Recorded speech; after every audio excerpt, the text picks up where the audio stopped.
My name is William Cole. I'm presenting for ME210 about the scary truth behind social media. Um, it's fairly evident phones and social media are pretty addicting. It's hard to put down, hard to pick up, but easy way to pass time, keep up with friends, keep up with strangers' lives. Have you ever wondered why it's so addicting though? I hope by the end of this presentation, you'll be able to answer those facts and discern for yourself whether you want to keep using social media, keep it using it to the extent that you use it currently. But without further ado, we'll start.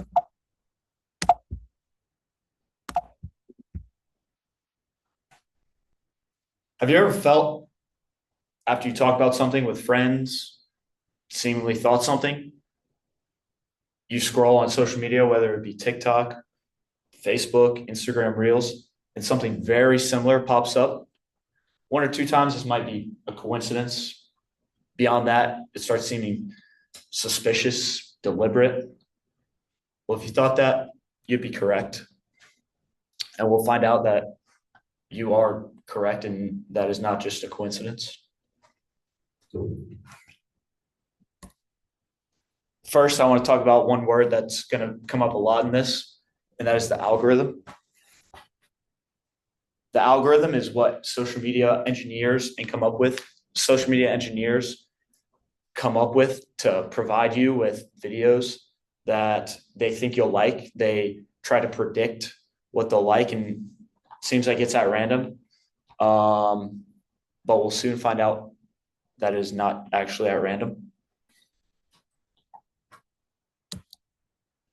Now, all of this today, kind of the whole idea behind my project came from when I was in high school for a health and leadership class. I had to watch a documentary called The Social Dilemma. And it talks about specifically Facebook and Meta, which is what I was specifically talking about today. It talks about how the engineers and the software developers of those apps try and create the phone and those respective social media apps more addicting because they benefit more when more people are using them and the longer people use them. And the Social Dilemma actually has interviews with current and former employees of companies like Facebook and Snapchat and TikTok, proving that it is fact, not fiction. They do have insider information on how those apps are created and made. And so we'll start with the facts of social media. Facebook and Instagram are ran by a company called Meta, and Meta has admitted to using many things to create the algorithm, that random generation of videos we see on our For You page or a Discover page on Instagram. They use how long you look at a post or profile, how long you hover over it, whether or not you interact with it. They do use your interactions, what you like, what you comment, what you share.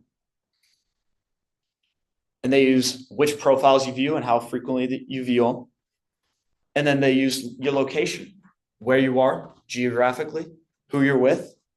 They find people that are oftentimes together. They assume friends.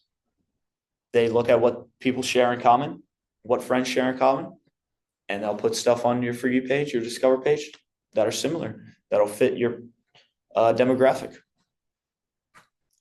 And now for the speculations, many speculations. This is just rumor. This is not scientifically backed, but as we'll talk about the coincidence versus deliberate, it seems pretty alarming. I would be alarmed, and it's pretty alarming that it is not what they track. But there's a lot of speculation out there that social media companies use your microphone on your phone and your video camera to track and add to the algorithm. They listen to what you talk about. They see what you do. They see what you like, what you enjoy, facial expressions. And then they promote those types of videos to predict what you'll like. For an example, when I was also in high school, I was talking to my friends about random animals. We were talking about random animals, and the peacock came up, the animal peacock. And I was on my phone talking. like this generation does so much. Obviously, a vice though, not a great thing. And within 3 scrolls, an advertisement for Peacock TV came up. At the time, I was like, a little fishy. And then about a year later, I saw The Social Dilemma, and I was very alarmed. I was like, wow, they actually might be tracking us. There's a good chance we track it. And things of that nature are very common. Talk about hunting, you might get advertisements for Cabela's. Girls might talk about makeup, might talk about beauty products. They'll get advertisements for Sephora or Ulta, things of that nature. Typically, the microphone and the video usage is more for advertisements because that also monetarily benefits companies. But yeah, that's, like I said, all speculation, allegedly, but I'll be surprised if that is not true. Meta has never admitted to using microphone or camera, but take that with a grain of salt. Now, the outcome of these facts and speculations. The outcome of these facts is Meta, other social media engineers, software developers get a lot of information about y'all and me, and they can tell what you like, what you don't like, what you want to see more of, what you don't want to see more of, what you enjoyed, what you didn't enjoy. And they're just going to keep putting that stuff that you enjoy, that you like, that you found entertaining, that you shared, that you commented on, that you hovered over for 30 seconds, rewatched it 3 times, whatever it may be. They're going to put more of that in front of you because their end goal is to keep you on the app. The longer you're on the app, the more money they make. The longer you're on the app, the more advertisements you'll see, the more money they make. It's all a scheme for them. And those speculations that they record audio and video is also to boost the amount of time you're on the app. Currently, public spaces that have been filled with laughter and conversation among peers and mentors and friends and civil discourse are now filled with people glued to their phones. They're walking around like this, scrolling. People have headphones on, they're scrolling. We're not communicating. We're not reading books, not doing things of that nature as much. And that's all because phones have become more and more addicting. And in private spaces, even worse, the phone becomes a trap. You get on your phone and you think you're going to scroll for 10 minutes. 10 minutes can turn into 2 hours. Speaking from personal experience, you can lose yourself on the phone when scrolling. So those are the outcomes of these facts and speculations that social media uses our personal information. And now the ethics behind it and why we should care, the main chunk of this presentation, main goal that I want to drive home with you all is that social media companies, software engineers, app developers are creating apps for people to use, and they want longevity. They want people to stay on the app. They do not want people to get it. They will do whatever it may be to keep you on the app. They look at whatever they want, whatever statistics that of videos or posts that you like, things, advertisements you want to see, advertisements you'll click on because you're engaged in that type of stuff. This is so bad. And I know from personal experience, all social media is not good. A lot of it is bad. And the longer you're on the phone, the more detrimental it will be.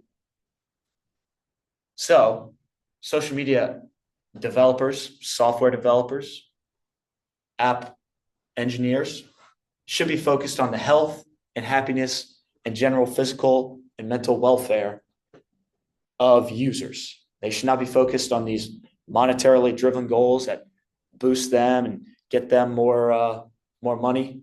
They should be focused on providing things that maybe have limits. Maybe want you to get off the phone. Anything of this nature. Avoid making apps more addictive. Make them more beneficial. Experts say you don't want to spend more than 90 minutes on your phone. Again, from personal experience, my screen time is probably north of 4 hours. That's terrible. A lot of that social media, Snapchat, Instagram, TikTok. Not proud of it, but it's the truth. Those apps have been made so addictive, and that instant gratification that we desire and we yearn for, that's exactly what those apps are achieving in the end goal and keeping us on them. Any questions? I have one question. When you sign up for a new social media app, the demographic question they ask, are those also to boost the algorithm? Yeah, great question. Yeah, from what I could tell, those demographic questions, age, where you're from, even race, gender, all those things boost the demographic. They're not going to show content to a 70-year-old on Facebook to the same the same content they'll show to an 18-year-old. A lot of different interests, and just again, things to keep you on the app. That's what they're designed.